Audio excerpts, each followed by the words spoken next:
Tee. Welcome to the 2019 NFL Draft Wrap-Up Series where your man Louie Tee aims to break down all 32 teams in the National Football League's 2019 NFL Draft using our baseball grading scale. Single, double, triple, home run. There are no strikeouts here in the Draft Wrap-Up Series, as we cannot tell how these players are going to pan out. And I don't want to discount any of these young men before they get their chance in the National Football League. And so we'll get a score for every single player selected in said team's draft. We'll apply bonuses when necessary, get an aggregate score, divide by the number of picks, which will yield us an overall grade for that team's draft. We'll then move on to the next team in the series picked by you. That's right, you, the viewer, are in total control as this is the You Pick format. Simply be the first to leave a comment in the comment section of this and future videos in this series stating two things: the phrase next and the team you'd like to see next. Some examples would be Pats next, Patriots next, New England. You get where I'm going with this. And as a matter of fact, the next team up in the series is none other than the Super Bowl defending champions, the New England Patriots. And I must say, I don't often give the Patriots credit for what they do in the draft. And maybe I should give them a little bit more credit. I think their misses have been much more publicized than their hits.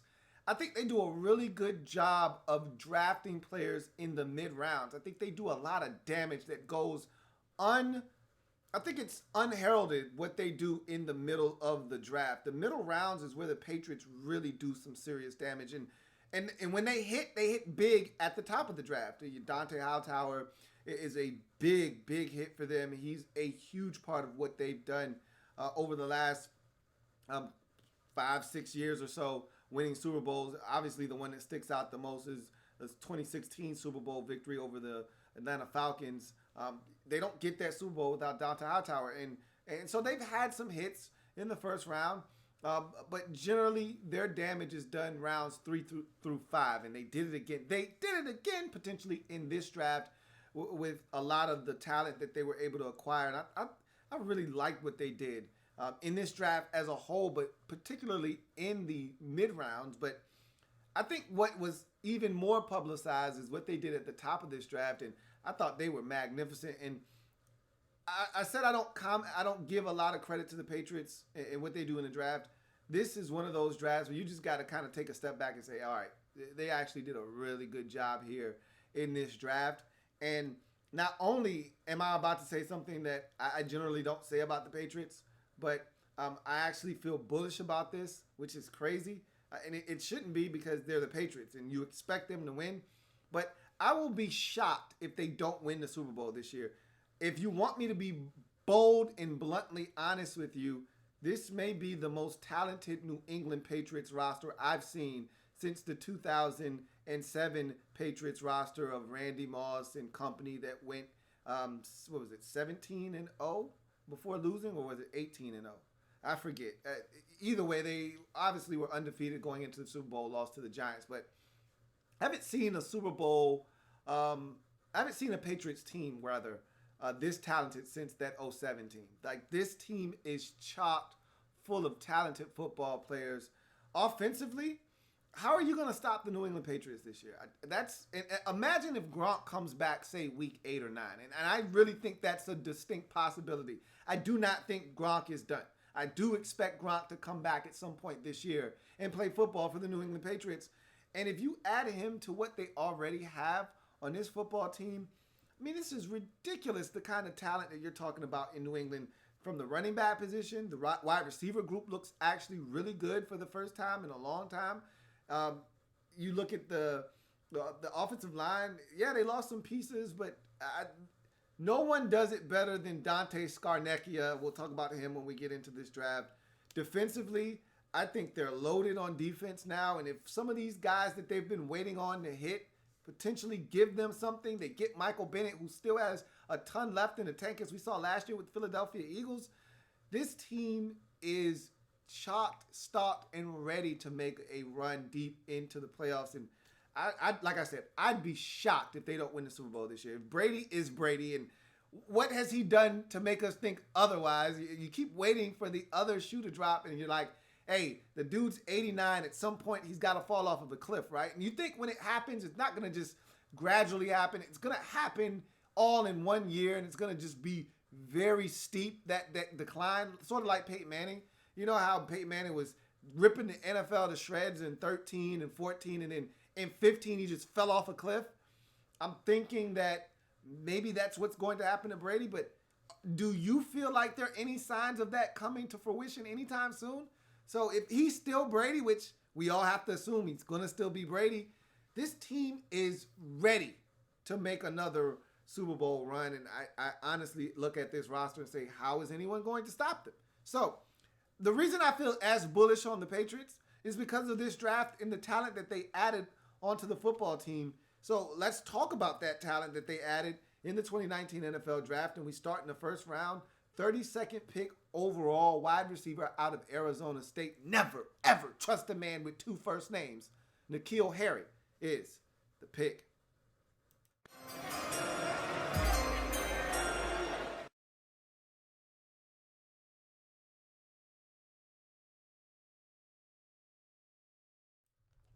So, N'Keal Harry, first selection in this draft for the New England Patriots. And I'm proud to say, and you know I always tell you this, when I get something right, you're going to know I got it right because I'm going to be the first to tell you. And when I get something wrong, I'm also going to be the first to tell you that I was wrong.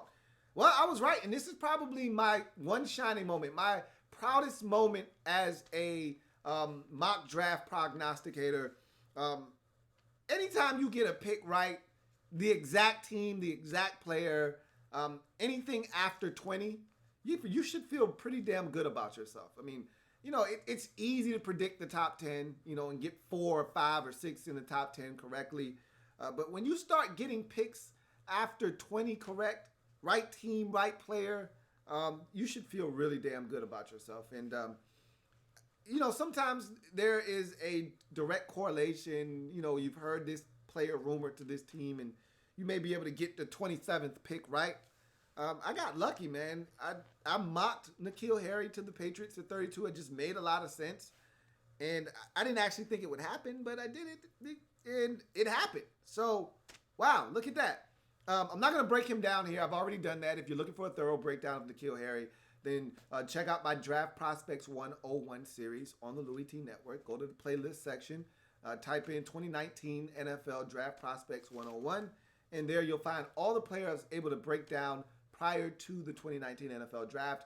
It's a film breakdown, and if you watch that, then you know I'm madly in love with N'Keal Harry's game and what he brings to the table. I think this guy's an outstanding football player, and the fact that you're adding a weapon to the arsenal in New England of Tom Brady is insane. The fact that the rich get richer is dangerous, and there was an Instagram post by the Patriots pretty much showing, it might have been Tom Brady, either way, Tom Brady was throwing to N'Keal Harry as the two were working out along with Julian Edelman. And I simply sent out a tweet that said, damn, ... we effed up, ... signed the league. And that's essentially how I feel about allowing the Patriots to get their hands on a guy like N'Keal Harry. The only thing that you could have done worse was turn Hollywood Brown loose in New England. That would have probably been the one thing other than allowing them to get their hands on N'Keal Harry that you could have done that would have turned things even worse for the rest of the NFL. But nonetheless, this is an outstanding pick. I comp him, if you haven't checked out the series, I comped him to Des Bryant. I think he has a lot of those same traits and characteristics. He's a guy that can go up and high point the football. He's a back shoulder bully. He does a lot of the little things. He's also a guy that can offer you some return skills as a punt returner if need be. I don't see the Patriots tapping into that, but in a pinch, he can do that as well. Did it at Arizona State. I'm not one to be all over college football players, you know, into their freshman seasons, but I was all over this guy as a freshman, followed his entire collegiate career. The dude was a stud day one, and the Patriots are getting themselves an outstanding football player here in the first round, 32nd pick overall. Wide receiver N'Keal Harry for me is... Hits one high! Hits it deep! It is out of here! So we move on to the second round, 45th pick overall. Defensive back out of Vanderbilt, Jawan Williams is the pick.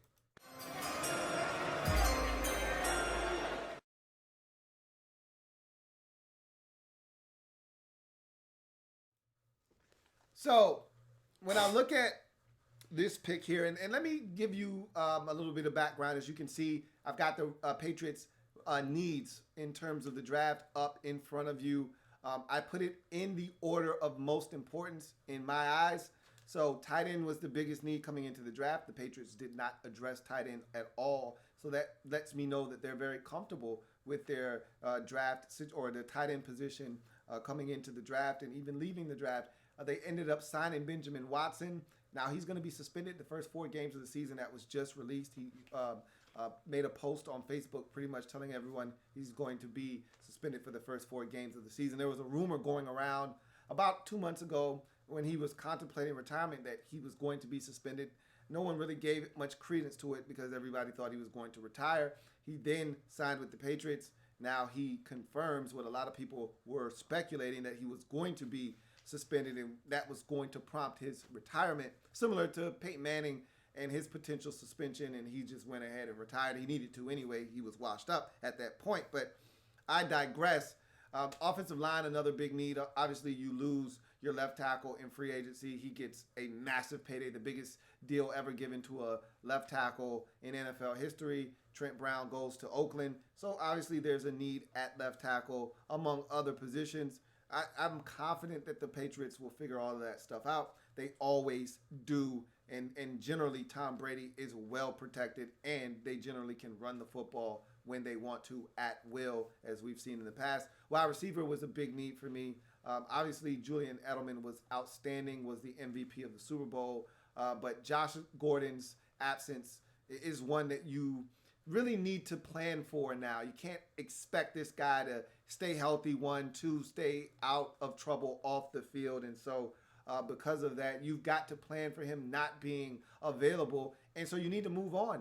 And I'm not saying from him altogether, but you just need to have another plan in place. So you needed to draft a receiver. You've already done that. As you can see, wide receiver taken off the board with the selection of N'Keal Harry. Never, ever trust a man with 2 first names. Edge rusher, always, to me, a big need in New England.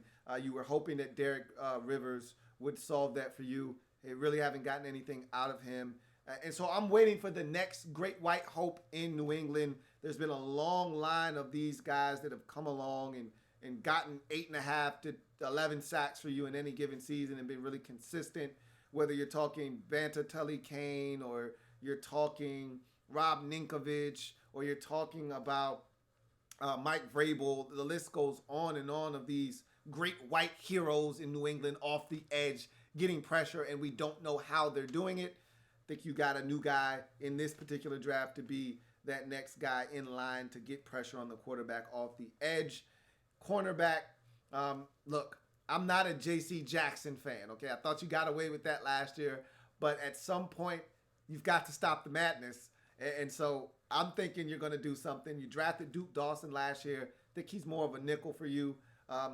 And so I really wanted to see you do something at corner, and here we are. Speaking of which, let's talk about the guy you drafted in the second round, 45th overall, Jawan Williams. This is a huge man here at 6'4", 211. You don't generally see these types of guys playing at the cornerback position. But this is a guy that is actually intriguing at the cornerback position. Let's talk about him. A long, tall cornerback with the ability to play press or off and bother receivers with his length. Good instincts in zone and a knack for getting his hands on the ball. Can be over-aggressive at the line of scrimmage, which can be problematic for a cornerback who doesn't quite have top-end speed. But with his length and size, running a 4.55, which is what he ran at his pro day, cleaned up the combine time that was a little disappointing, cleaned that up, ran a 4.55 with that kind of length. And remember, I always liken guys like this to like Nnamdi Asomugha, who was a more of a 4.5 flat type of guy. He ran like a 4.48, I believe, at his pro day. But he was so long that even if you got a step on Nnamdi Asomugha, he was able to get back into the play. Coincidentally enough, that's who I liken Jawan Williams to, Nnamdi Asomugha, a guy that is very aggressive around the line of scrimmage. I personally like my Jawan Williams in press man-to-man coverage. He can be a little overzealous and try to be a little too physical and whiff at the line of scrimmage. And again, when you get in that trail technique and you don't have that 4.4 speed necessarily to catch back up and get into the play, it could be problematic. But when you've got the type of length and size that this guy has, and Nnamdi Asomugha was one of the best I've ever seen at this, where he would be sort of in that trail technique, in that hip pocket of the receiver. He'd be maybe a step or two a little bit further than you would like him to be if you were a normal-sized corner, where you're thinking this guy's beaten. But Nnamdi would extend those go-go gadget arms, and all of a sudden, he'd be right there, and he'd knock the football away, and you say, wow, he was beaten. Maybe a little bit better throw gets him beat there, but it wasn't a bad throw, and it's usually good enough to get the job done. And because he was so long, he was able to get his hands on the football, and that's how I feel about Juwan Williams. He can be a little handsy down the field. He can be over-aggressive at the line of scrimmage, but this is a guy that I really like, and obviously the Patriots do as well, as they moved up in the draft to select him here in the second round, and this is a really quality pickup opposite of your corner that is a stud for you, Stephon Gilmore. Now you add Juwan Williams on the opposite side, and then you start grooming these other guys, and you're hoping someone like a Duke Dawson steps up and it becomes your nickel, and all of a sudden you have the makings of a dominant secondary in New England. This is an excellent pick, and I think that you really got a good football player here in the second round. Let's take cornerback off the board as in the second round, 45th pick overall, a defensive back out of Vanderbilt, Juwan Williams, for me, is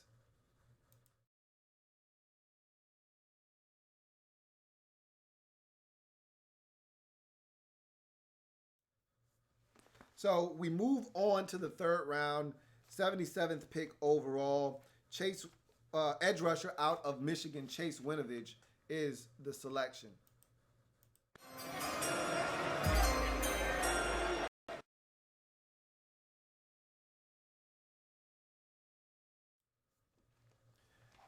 So Chase Winovich is, to me, the next guy in line to be the next edge rusher for the New England Patriots for the next 7 to 10 years. Like, he's going to be the guy off the edge that gets the timely sack, that forces the fumble, that late in the ball game gets the sack, that puts the game on ice. He's going to fill that role that Rob Ninkovich had, that role that, Banta Tully Kane had, that role that Mike Vrabel had. He's going to be that guy, all right, off the edge. Willie McGinnis, before all of those guys, held that role.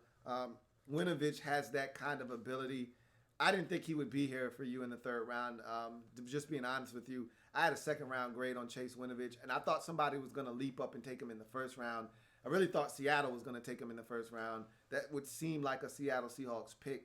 But nonetheless, he fell to you in the third round. I think this is extraordinary value here in the third round for a guy that I told, if you listen to my podcast, Louie Tee Network podcast, available on all major platforms: Stitcher, Google Music Play, Apple Podcasts, TuneIn, Spotify, of course the website LouieTeeNetwork.net.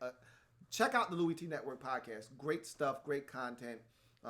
Always have a great time doing that. And I talked about Chase Winovich on my podcast on one episode, and I said, hey, I'd take him over his teammate that everyone's trying to praise and laud and hype up, that I thought was overhyped coming into this draft, in Rashawn Gary. I said, forget about Rashawn Gary. Give me his teammate Chase Winovich. I'd take him in a heartbeat over Rashawn Gary. Gary ultimately went early on in the draft. I think it was, 11, 12 to Green Bay, wherever they were in the first round. But Winovich, for me, is a guy that I just look at, and I think that this guy has immense potential at the next level. I think he's going to be a much better pro than he was collegiate football player. I just look at him, and I thought he tore the combine to shreds. 6'3", 256, 33-inch arms, 4.59 40 he ran at the combine. His 10-second split was off the charts. I just thought he was phenomenal at the combine. But I watched him play, though. It's not like the combine was the first time that I was exposed to Chase Winovich. I watched him week 1 versus Notre Dame. I'm a Notre Dame Fighting Irish fan. We couldn't block this guy. He was everywhere. If you go watch the Notre Dame game, you're saying, God damn, can anybody block this guy? He was all over the football field. He was a menace in that football game. And really, that's, to me, what Chase Winovich epitomizes is just a guy that is on the football field, that is a big ball of energy, that is just hard to contain, hard to block. He was outstanding for Michigan, and I love this pick for the Patriots. A toolsy edge rusher with a frenetic style of play. Chase Winovich has a bright NFL future in front of him. He has enough get-off to beat average tackles around the edge, has a quick inside move for those sitting on the outside speed or just napping, uses his hands very well and violently, and can stand up in the run game and shed to be a part of the action there as well. While his numbers don't necessarily jump up and grab you, his play on tape does, and he has a chance to be an impact player from day number one. So his numbers don't wow you at the collegiate ranks. I think his best season getting to the quarterback might have been an 8.5 sack season. Again, these numbers don't blow you away. I think he had 19 career total sacks while at Michigan. Again, he's going to be a much better pro because I believe he's going to not have to face read option offenses, and he's not going to have to stay at home as much to make sure that the quarterback isn't going to keep the football and try to come backside, and he's got to stay at home. There's a lot less to think about in the NFL, and there's a lot more playing involved. When you're in college, you see so many spread offenses, so many quarterbacks that run it 9 to 12 times a game. It forces you to not be as aggressive as you would like to be. At the NFL level, you'll see a lot less of that and more of traditional drop back quarterbacks, guys in the pocket. You know where to find them. And I think that's going to benefit him. And so I think he's going to get after the quarterback, and he's going to get more sacks, and he's going to be more productive. And so I love this pickup for the Patriots. This is one of my favorite selections in this entire draft for the New England Patriots. In the third round, 77th pick overall. Let's take edge rusher off the board as the Patriots knock out yet another need in this draft. I liken him to Clay Matthews, and it has nothing to do with the wild hair coming out of the back of the helmet. I literally think he plays the game like a young Clay Matthews did. Remember how dominant of an edge rusher Matthews was early on in his career for Green Bay, and how frenetic he was, and how much energy he had. I see a lot of the same qualities here in the third round in Chase Winovich, 77th pick overall out of Michigan. For me, he is a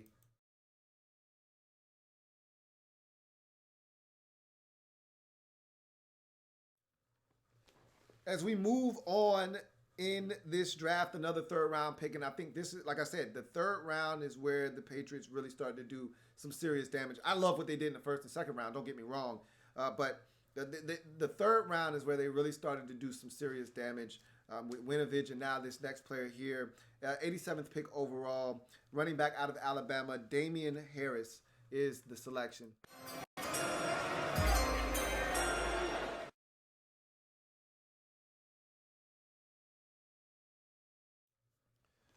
So for me, this pick here was overkill. I didn't anticipate them drafting another running back. I thought they were fine at the running back position. Now, granted, generally with the running back position in New England, it's just whoever has the hot hand. But you can count on one or two of these guys to go down to injury, and especially Rex Burkhead. And so one thing Belichick has always done a really good job of is keeping the cupboard full of very versatile running backs. There isn't usually one guy that stands above the rest unless they have an alpha like the time they had Corey Dillon. They've never really had that guy, though. They generally have a bunch of guys. I remember when they had Lawrence Maroney, they tried to feature him, but they ended up phasing him out. They've always got one of the guys that I call a Brady back. The first and original Brady back, obviously, was Kevin Falk. But they generally have one of those guys, Shane Vereen, Danny Woodhead. Now the next guy up is the Super Bowl MVP from James White is now the next guy in line that can catch it out of the backfield. In any given game, James White could have 14 catches, and you wouldn't bat an eye at that. I mean, that's the kind of versatility he brings. But generally, that's the kind of versatility that every back in the New England Patriots backfield brings, and that it's no different here with Damian Harris out of Alabama. I've always said with Damian Harris, he's a Pan Mom guy, proficient at many, master of none. He's a guy that isn't great at any one particular thing that he does, but he's really good at everything that he does. He can catch it out of the backfield, has a little bit of speed. He's a guy that can run in between the tackles. He's physical, probably more physical than people give him credit for. I'm not going to break him down here. I've already done that thoroughly on the Draft Prospects 101 series. If you're looking for a film study and a breakdown of Damian Harris and what he brings to the table, then go there and check that out, as I've already mentioned beforehand. But this is a Patriots-esque pick. He fits into what they do. What I'm more fascinated by with this selection is who's the odd man out? You bring back Brandon Bolden, who is a core special teamer in New England. He may not make the roster because of this selection here, but I look at Rex Burkhead. Obviously, I talked about James White. You, of course, have Sony Michel, PlayStation, on the roster. He was dominant in the postseason last year, and what he did can't be understated, can't be overstated. What he did in the playoffs last year, his run was phenomenal. So you're talking about 4 backs right there. Now you add a 5th. Somebody's got to go. They're not carrying 5 backs. Then you also have to carry the fullback, Devlin. So that's 6 guys right there at the running back position. I think you probably realistically are going to have 5 guys if you count Devlin as a running back as well. You're probably going to have 5 guys make the roster. I can't see a 6th back making the football team, but stranger things have happened. They could cut a corner somewhere else, and not literally a corner, but they could cut and trim off some fat somewhere else on the roster. And maybe keep a 6th back if they're that thirsty to keep a guy like Brandon Bolden. But I think he would be the first man out, last to come in, first to go type of deal. But it wouldn't shock me if Rex Burkhead, with all of his injuries, I think they love him too much in New England, but it wouldn't shock me if he was the guy that had to go. And they would rather keep Bolden on because of his special teams prowess. Well, we'll see, but Damian Harris is definitely making this football team. Sony Michel's definitely making this football team. James White is definitely making this football team. And I think Devlin is pretty much a lock as well for what he does, blocking and catching it out of the backfield. So that's 4 guys right there. It'll be interesting to see if they keep that 5th back, 4 backs, and that fullback. But it'll be interesting to see what happens at the back end of the roster. But one thing's for sure, Damian Harris going to fit right in like hand in glove in this Patriots offense. My comp for him, Mike Gillislee. Remember, he was a guy that you went out and signed in free agency a couple of years ago from Buffalo. You saw what he was doing with the Bills. You liked him. He was a versatile guy, could catch it, had some speed, and you thought he was going to be a great addition to your backfield. It didn't work out for him in New England. He has since been released. And it's ironic that you go get a guy that really mirrors his game here in Damian Harris that's going to come in and give you everything you were looking for from Mike Gillislee, but probably then some here in the 3rd round with Damian Harris. A little early for me for Harris, and that's probably why I knocked you down a little bit. I thought he was a guy you could have gotten in the 4th round, but nonetheless, doesn't stop him from being a hell of a football player in the 3rd round. 87th pick overall, running back out of Alabama.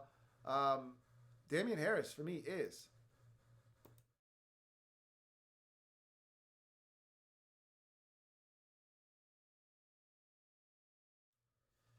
So we move on to the next 3rd round pick. 3 third-rounders for the Patriots. I told you they did some serious damage in the mid-rounds in this draft.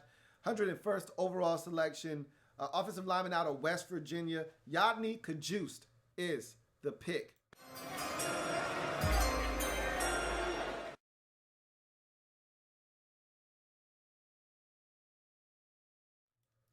So I talked about losing your left tackle in free agency and Trent Brown, him getting a massive deal to join the Oakland Raiders. And so I told you that you needed to address the offensive line, specifically left tackle.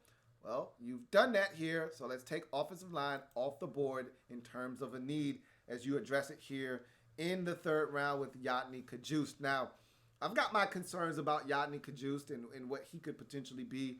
But one thing I don't have a concern about, and I think the Patriots are among the best in the league at developing offensive linemen. I mean, I can't tell you how many guys over the years they've taken that you look at and you say, oh, that guy can't play at a high level in this league and be a consistent starter. Patriots get their hands on him, and Dante Scarnecchia turns the guy into a gem for the Patriots.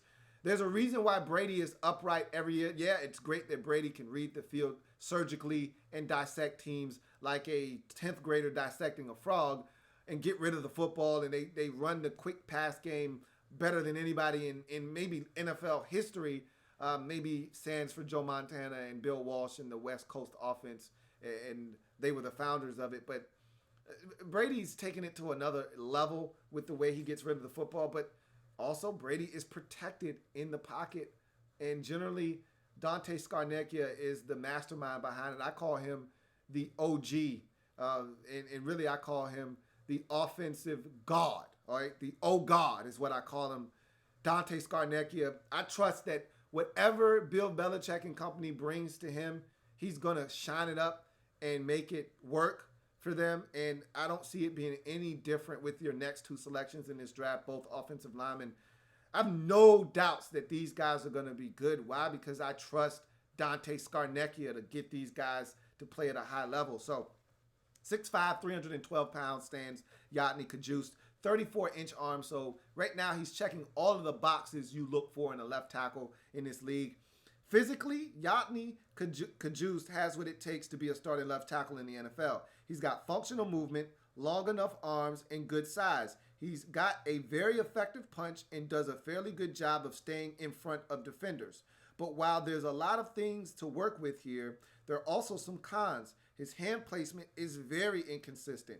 He's more of a pad popper than an engage and sustain blocker. What do I mean by that? He's a guy that he thumps guys, he bumps guys, he contacts them, but he doesn't stay engaged. So you've heard pads pop before when two guys collide.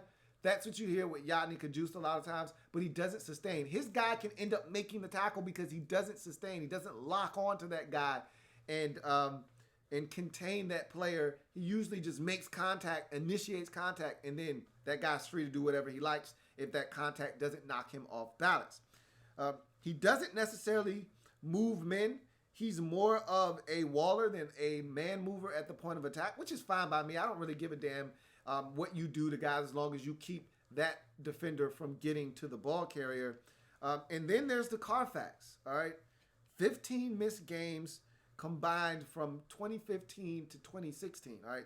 So in that stretch, he missed 15 combined games, including a total of 10 missed games in 2016 with a serious knee injury.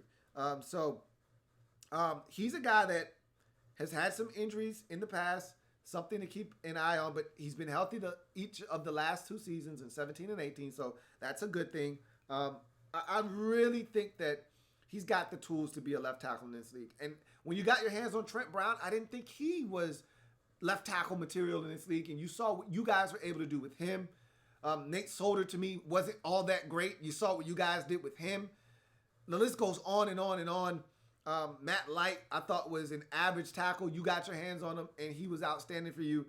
I think Yeti Kajust is the next in the long line of Patriot tackles that turn out to be excellent football players. Again, the credit goes to Dante Scarnecchia for whipping these guys into shape. My comp for him is Doug Free. If you remember, Doug Free, a long-time right tackle for the Dallas Cowboys. Wasn't great in terms of his athleticism. Wasn't a guy that wowed you. He didn't necessarily always pass the eyeball test, but Doug Free got it done. That's the same way I feel about Yeti Kajust. It's not always pretty. It's not usually aesthetically pleasing, but the end result is usually him getting the job done. And so in the third round, 101st overall selection, offensive lineman out of West Virginia, Yeti Kajust for me is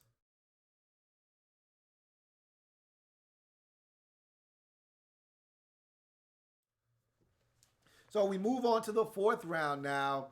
118th overall selection, offensive lineman out of Arkansas, Yelda Froholt is the selection.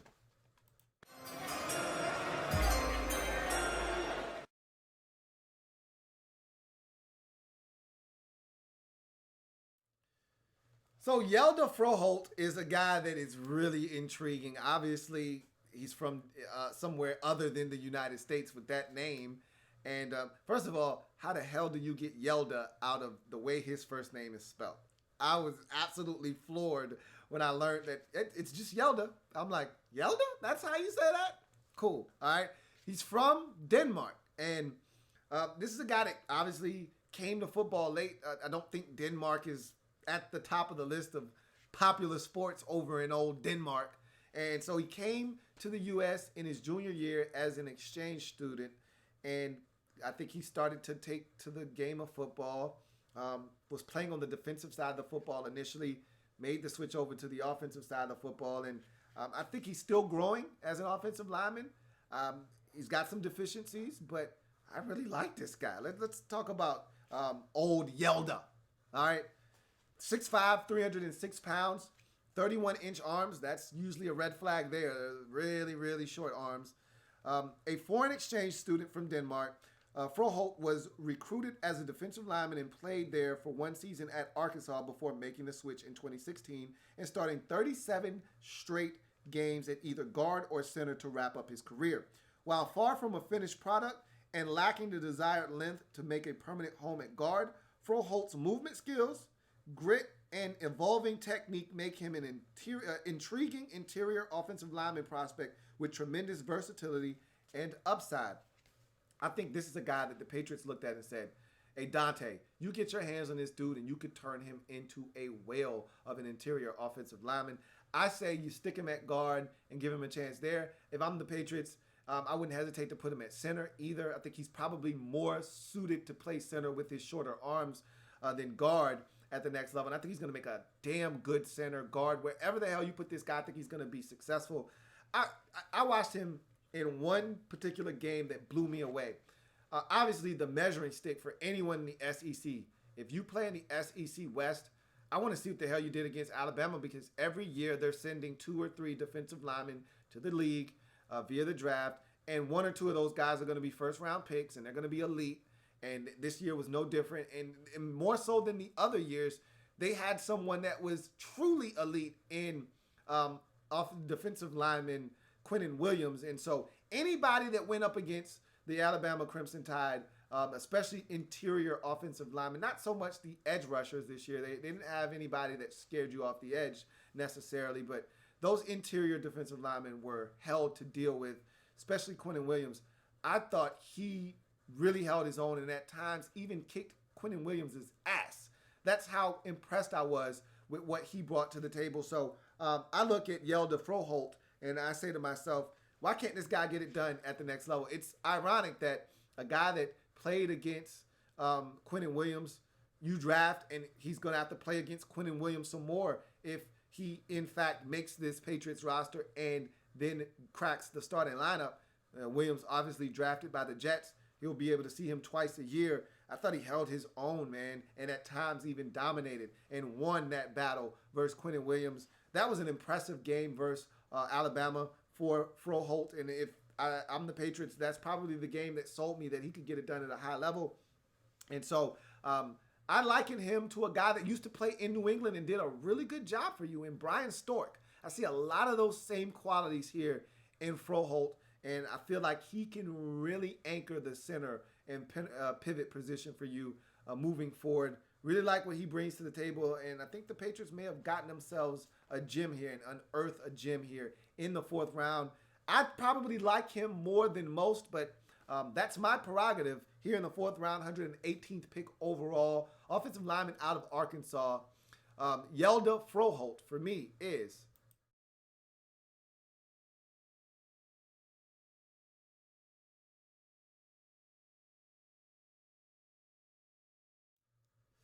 So we move on to the next pick. We're still in the 4th round. The Patriots, I told you, did a hell of a job in the mid-rounds in this draft of getting good value.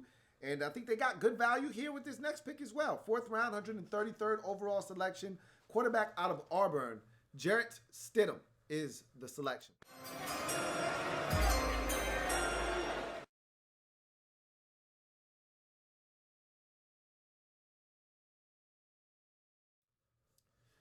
So I'll be the first to tell you, I'm not a massive Jarrett Stidham fan. I'm not. But I think this is really good value. 4th round for this guy. He's not going to have to play. He's a much better quarterback than the quarterback you took in the 7th round last year out of LSU. And so if you're asking me, did you just upgrade your LSU or, your SEC Brady backup? Because generally that's what you do. You go and get you a big school Power 5 conference quarterback, and preferably from the SEC. You did it before with Ryan Mallett. You did it last year, even though he was trash, and I didn't think he had much sticking power. You do it here, and I think this is a guy you're going to try to develop here in Jarrett Stidham, and I think this is a guy that you see potentially as the future quarterback in New England.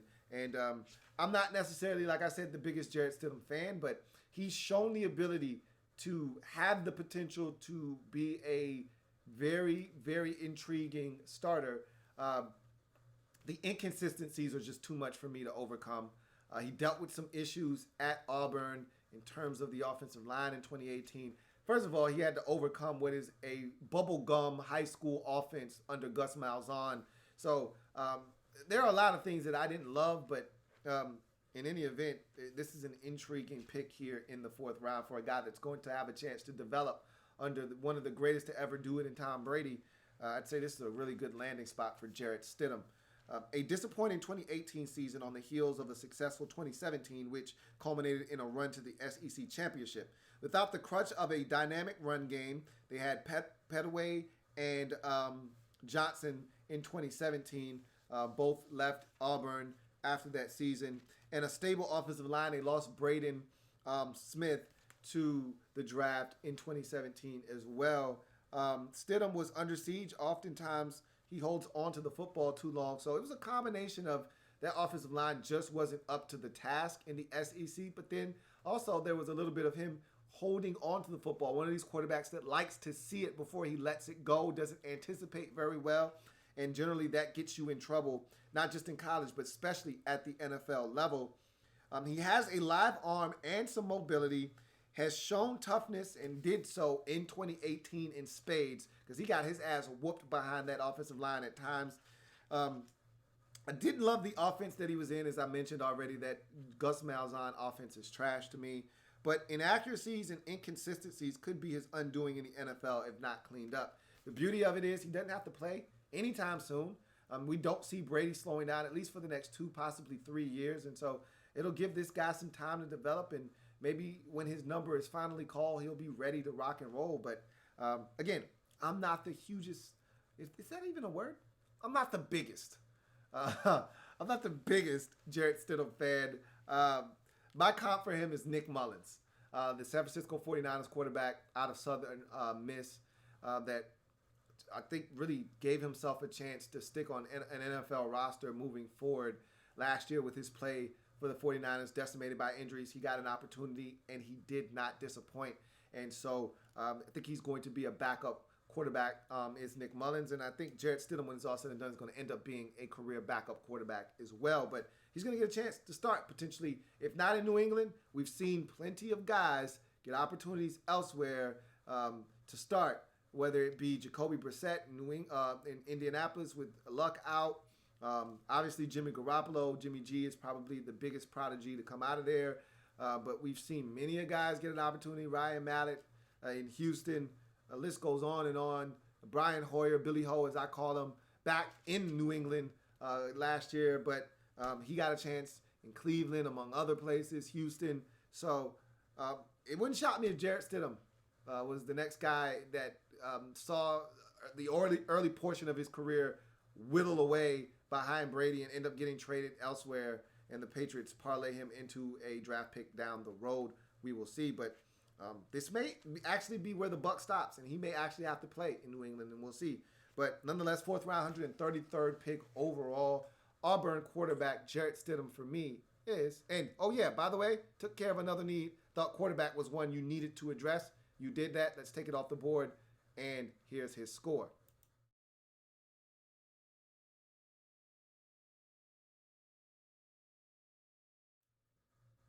So now we move to the 5th round. Finally, we get to the 5th round after 3/3, 2/4. We find ourselves in the 5th round, 159th overall selection. Defensive lineman out of Maryland, Byron Cowart is the pick.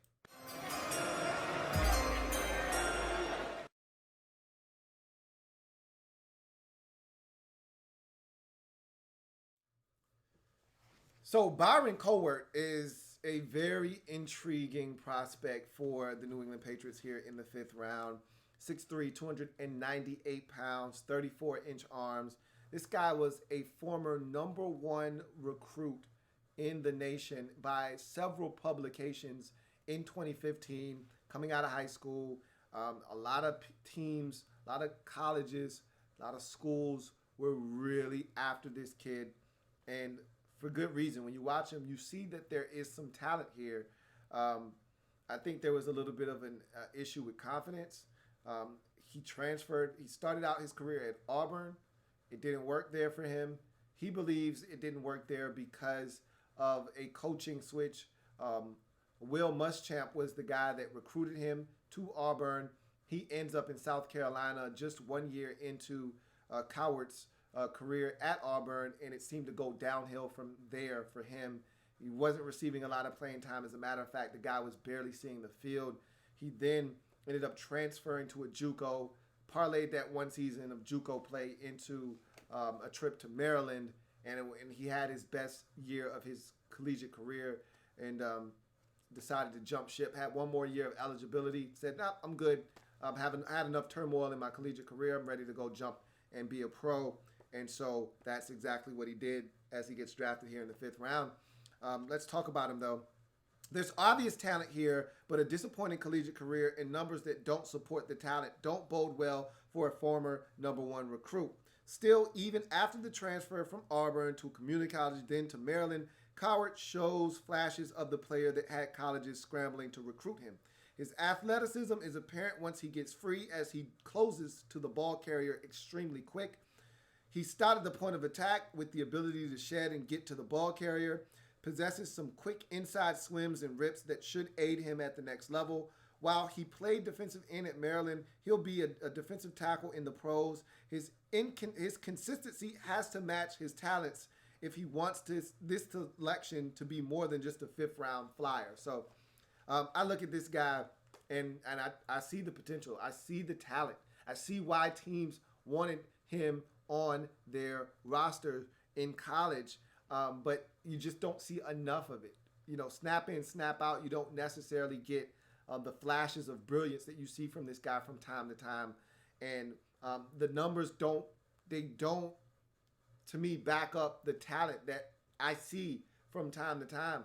And so if you're the Patriots, you take a 5th round flyer on this guy, you're hoping that you get more of the player that was the #1 nationally recruited player coming out of high school, and the guy that you saw last year in Maryland. You hope you get more of that guy that had 2 interceptions, that had 3 sacks, that you know can get more than 3 sacks in the season, can get 5, can get to 7 sacks as an interior defensive lineman. This is a guy that talent is here and it exists. You just have to get it out of him.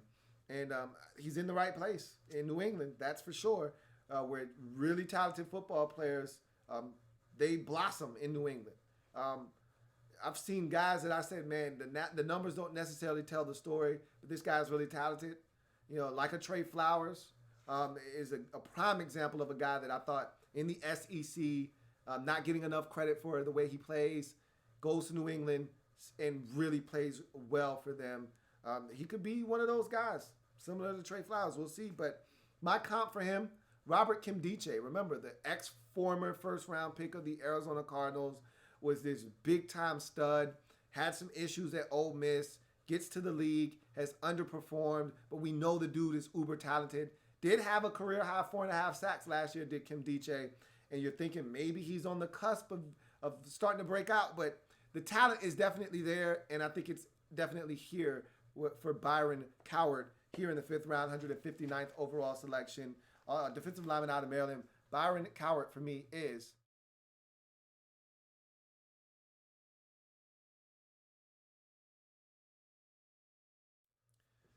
So we move on now to the 5th round yet again. They did it again.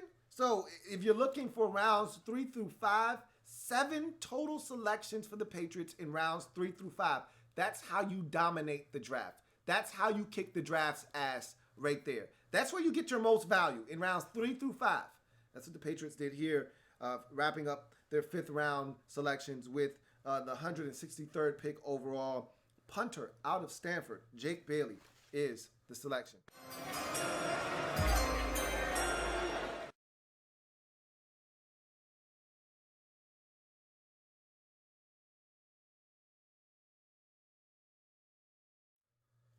So I'll make this one short and sweet. Won't keep you here long because he's a specialist.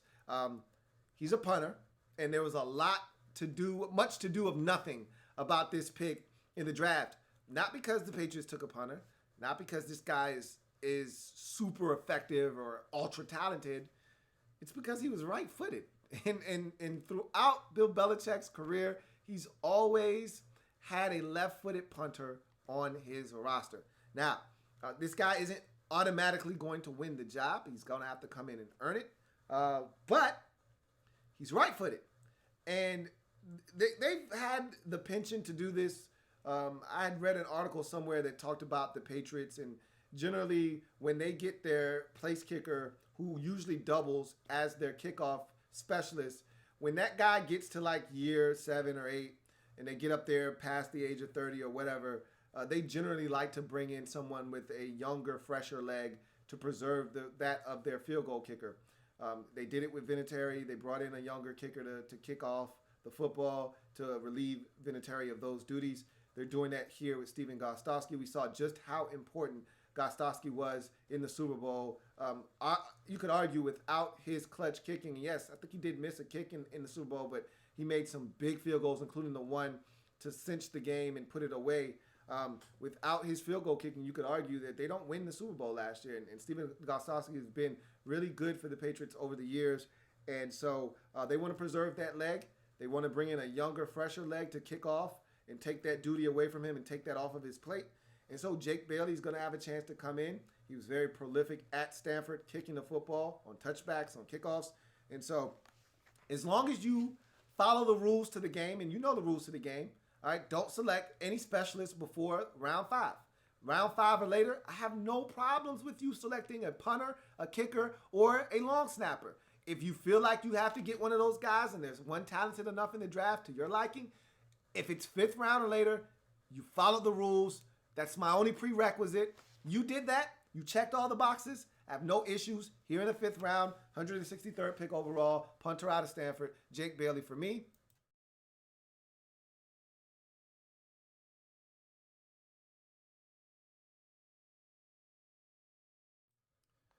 So we wrap up this draft in the 7th round, 252nd pick overall. Defensive back out of Mississippi, Kendarius Webster is the pick.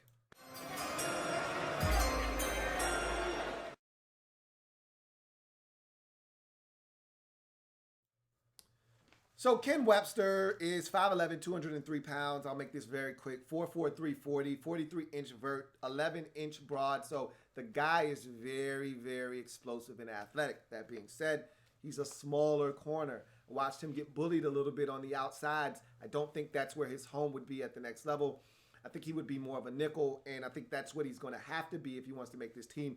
I put down in my notes, he's got some versatility. He's going to have to if he wants to make this team. But we know Bill Belichick loves versatility in defensive backs. If you're going to make the Patriots roster, you better damn well be able to do multiple things at the cornerback position unless you're elite at one thing.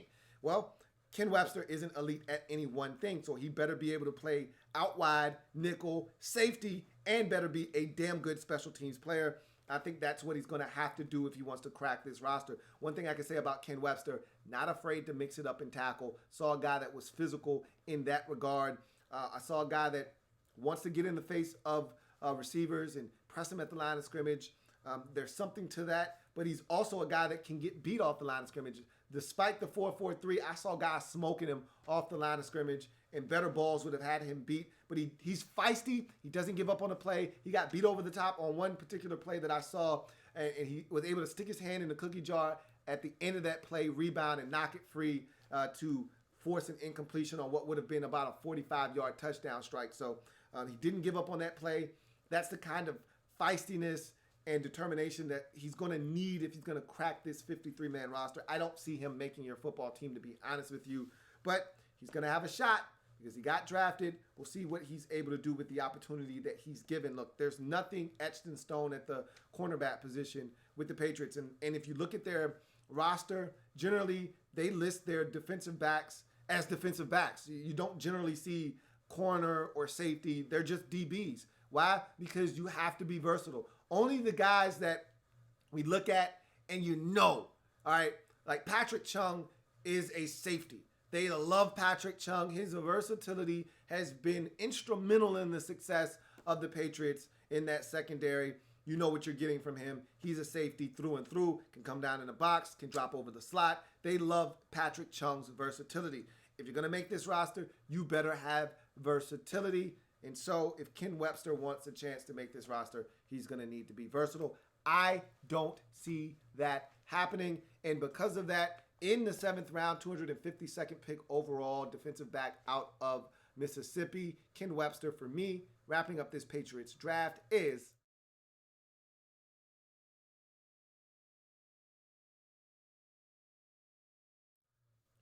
So this was a really impressive draft by the Patriots, man. That last single really skewed the score that they were going to get in this draft. But nonetheless, this was a phenomenal draft. And I really was impressed at the haul that they got in this draft. And they got my number 2 rated wide receiver in this draft in the 1st round. I mean, that's exceptional value there back into the 1st round with N'Keal Harry. Never, ever trust a man with 2 first names. You get Jawan Williams, who was one of the better corners in this draft. You're not going to find a longer corner, pause, in this draft than Jawan Williams at 6'4", 211. That guy's got immense potential at the next level. And you couple him with Stephon Gilmore, you're talking about 2 bigger corners that can play ball on the outsides. That's going to be fun to watch there. And then I just thought the level of dominance from rounds 3 through 5 and the amount of value that they got was tremendous, man. And this was an excellent draft. I don't rarely say excellent draft and Patriots all in the same sentence, but this one deserves that. Even though the score, the overall grade doesn't necessarily bear that out because of that last single, this is a phenomenal draft by the Patriots. Here's their score. As you can see, the only thing that they didn't take care of in this draft was tight end, but they like Austin Seferian-Jenkins, who they got in free agency. They also like Benjamin Watson, who they drafted originally 10, 12, 13 years ago. He's going to miss the first 4 games of the season, but I think they're comfortable at tight end. And I think Gronk's coming back anyway. I've already said that, and I'm going to continue to believe that until he doesn't. And so with that being said, here's the Patriots score.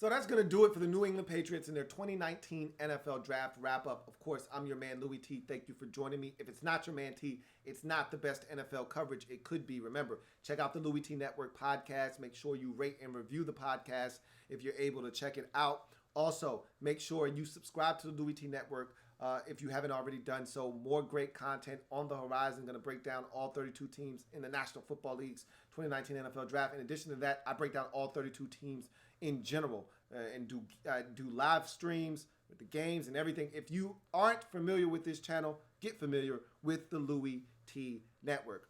I'm your man, Louie Tee, signing off. Until next time, have a good one. Louie Tee.